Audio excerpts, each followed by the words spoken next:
Bonjour Olivier. Bonjour. Alors, Keith Richards, le guitariste sexagénaire des Rolling Stones, sort non pas un disque, mais un livre autobiographique, Life, le 28 octobre en France. Il est déjà sorti en Angleterre. Tu as déjà pu le lire dans sa version anglo-saxonne. La presse fait de nombreux échos sur les potins que Keith Richards peut livrer sur Mick Jagger, le chanteur, sur le rapport de Keith Richards à la drogue, etc. Mais surprise, Life semble être avant tout un livre de musicien. C'est un livre de musicien, oui, et un livre d'un fan de musique, vraiment. Et c'est assez touchant, d'ailleurs, la manière dont il raconte que c'est vraiment sa famille, c'est son grand-père. Il avait un grand-père musicien amateur, mais qui jouait partout, qui l'a encouragé à jouer. C'est sa mère qui écoutait beaucoup de jazz. Donc on est surpris de découvrir qu'il connaît très bien Ella Fitzgerald, Louis Armstrong et toutes ces musiques-là que ses parents écoutaient dans l'après-guerre.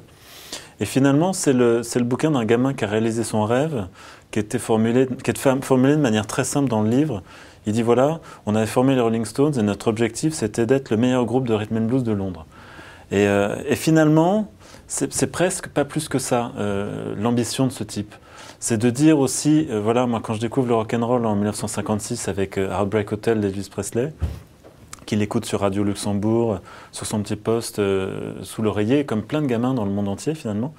Alors que tous les gamins qui écoutent ça, qui veulent faire de la musique, veulent devenir Elvis, lui non, il dit moi ça ne m'intéressait pas d'être Elvis, je voulais être le mec derrière qui faisait les parties de guitare incroyables. Il voulait être Scotty Moore. Et donc il a réussi doublement, il a réussi à faire des Rolling Stones le meilleur groupe de rhythm and blues anglais au monde, on peut dire, et à être le guitariste d'appoint au service d'un groupe et d'une ambition globale, qui est celle de Jagger. C'est vraiment un mec de l'ombre, c'est un musicien, c'est pas une star. Il raconte qu'il est devenu star malgré lui et qu'il s'en est sorti parce que justement il avait toujours le groupe qu'il a gardé à flot. Il n'a pas pris la grosse tête du chanteur devant. Et autre surprise, une anecdote qui, je pense, pourrait enfin mettre un terme à l'éternelle guerre des fans Beatles contre les Rolling Stones. Une anecdote sur John Lennon, sur ses rapports avec John Lennon. Qu'est-ce qu'il nous dit là-dessus, Keith Richards ? Il dit, moi c'est une grande surprise, il dit que les deux musiciens dont il se sentait le plus proche, c'est Graham Parsons des Flying Burrito Brothers et surtout John Lennon. Il dit, à mon avis, John Lennon, il s'ennuyait dans les Beatles. Il raconte qu'ils faisaient la fête ensemble, qu'il n'a jamais vu Lennon partir autrement de chez lui qu'à l'horizontale, et qu'ils avaient écrit des chansons ensemble qui n'ont jamais vu le jour. Donc voilà, ça pourrait enfin enterrer l'âge de guerre après 50 ans après le début des hostilités.